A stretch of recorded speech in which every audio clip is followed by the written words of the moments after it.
नमस्कार दोस्तों, मैं शुभम यादव आपका स्वागत करता हूँ शिक्षा संकल्प बाई शुभम में।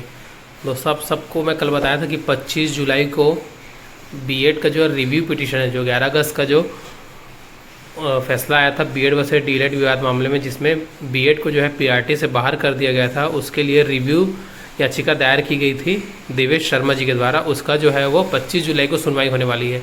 वो केस लिस्ट हो चुका है और ये केस जो है वो सुधांशु धुलिया जी की बेंच में ही लिस्ट हुआ है, जो जिन्होंने 11 अगस्त का फैसला क्या किया है, लिखा है ना। तो देखते हैं दोस्तों कि अब 25 जुलाई को क्या होता है, किस प्रकार से जो देवेश शर्मा जी के एडवोकेट है या रिव्यू पिटीशन में किस प्रकार से फाइल किया, अपनी बातों को किस प्रकार से रख सकते हैं बीएड वाले, है ना।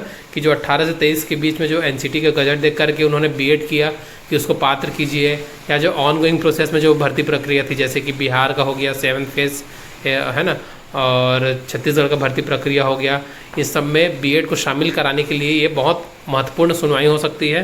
तो बीएड के लिए जो है कल की तिथि जो है वो एक बोल सकते हैं मुहावरा या कहावत जैसा हो सकता है कि करो या मरो की स्थिति, यानी कि बीएड यदि इसमें कुछ कर जाता है तब तो उनके आगे के चांस मिल सकते हैं, यानी कि भविष्य में शामिल होने के, या जो अभी तक कर चुके 18 से 23 के बीच में, उनके लिए एक रास्ता खुल जाएगा। यदि 25 जुलाई को यदि केस खारिज हो जाता है तब तो फिर उनके लिए सारे रास्ते बंद हो जाएंगे, उनका फिर पीआरटी में शामिल होना बिल्कुल भी असंभव साबित हो रहा है ना। तो चलिए देखते हैं सबसे पहले केस के बारे से। ये देख सकते हैं आप लोग डायरी नंबर केस का 3831-5, इसको 2023 में ही क्या कर दिया गया था दोस्तों, फाइल कर दिया गया था। देखते हैं कब हुआ, 16 सितंबर 2023 को ये केस जो है लगा दिया गया था। जैसे ही 11 अगस्त का फैसला आया, देवेश शर्मा ने इस केस को फाइल कर दिया गया था दोस्तों, है ना। देख सकते हैं जो केस की सुनवाई है, केस नंबर क्या है, आरपीसी रिव्यू पिटीशन, है ना। और जो केस जो है वो 25 जुलाई को लगा है honourable justice Bela M Trivedi and honourable justice Sudhanshu Dhulia ji की बेंच में लगा है ना। तो देखते हैं अब ये केस क्या होता है। पिटिशनर कौन है, देवेश शर्मा है। रिस्पोंडेंट कौन है, यूनियन ऑफ इंडिया, है ना। पिटिशनर एडवोकेट है अमित पवन, और रिस्पोंडेंट एडवोकेट का भी नाम नहीं आया दोस्तों। तो कल का जो केस है बीएड वाले बहुत इंपॉर्टेंट दोस्तों, आप चाहे किसी भी राज्य के हो, इस केस को बहुत सीरियसली लीजिएगा। आप चाहे बीएड वाले हो, देखिए यदि आप अपना हक का आपको मांगना जरूरी है ना। मैं आपको जो है, देखिए मैं स्वयं डीएलएड वाला हूँ, लेकिन जो है वो आप लोग देखिए, न्यायपालिका ऐसा है कि हर किसी के लिए ओपन है, आप बिल्कुल अपनी मांग रख सकते हैं, जायज़ है। उसको परीक्षण करना और उसके आधार पर निर्णय देना वो सुप्रीम कोर्ट या हाई कोर्ट या जज का काम है ना, ऑनरेबल जस्टिस लोग का काम है।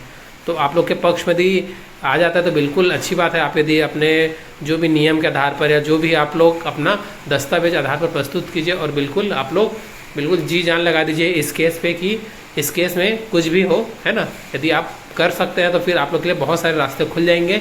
और यदि ये केस यदि खारिज हो गया या समाप्त हो गया, तब तो फिर आप लोग बिल्कुल भी समाप्त हो जाएगा आप लोग का पीआरटी के लिए, है ना। आप लोग वर्ग 2 और वर्ग 1 के लिए एलिजिबल रहेंगे ही, लेकिन वर्ग 3 के लिए आप लोग के रास्ते जो है वो लगभग बंद हो जाएंगे। और ख़ासकर छत्तीसगढ़, बिहार और केवीएस वालों के लिए तो और ज़्यादा मुश्किल हो जाएगी।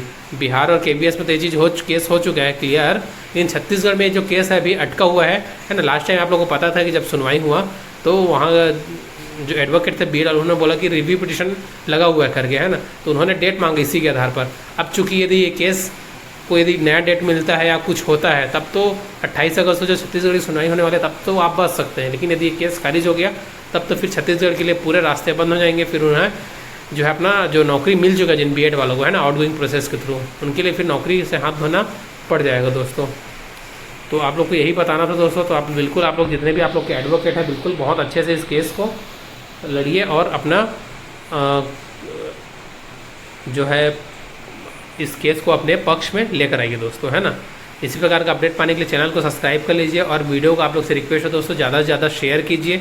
वीडियो अच्छा लगा तो लाइक कर दीजिएगा। आप लोग अपनी राय कमेंट के माध्यम से दे सकते हैं दोस्तों, है ना। मिलते हैं फिर अगले वीडियो में, तब तक के लिए धन्यवाद। आपका दिन शुभ हो।